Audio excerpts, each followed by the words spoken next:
నా జీవితంలో ఏ మేలు కూడా నేను అనుభవించలేదు, ఏ మేలు జరగలేదు, ఇక మీదట కూడా జరగదేమో, ఇలాగే నా జీవితము ముగిసిపోతుందేమో అని చెప్పి నువ్వు దిగులు పడుతున్నావా? ప్రియ సహోదరి సహోదరుడా, నువ్వు కృంగిపోతున్నావా?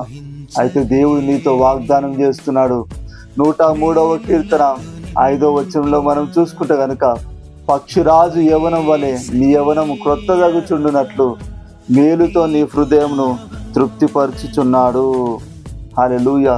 మరి దేవుడు నీతో వాగ్దానం చేస్తున్నాడు ప్రియ సహోదరి సహోదరుడా, పక్షిరాజు యవనం వలె మరి నీ యవనం క్రొత్తదగుచుండునట్లు.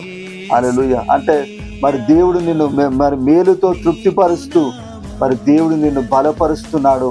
హల్లెలూయా. నీ జీవితంలో మరి గొప్ప గొప్ప మేలులు దేవుడు నీ జీవితంలో చేయబోతున్నాడు ప్రియ సహోదరి సహోదరుడా.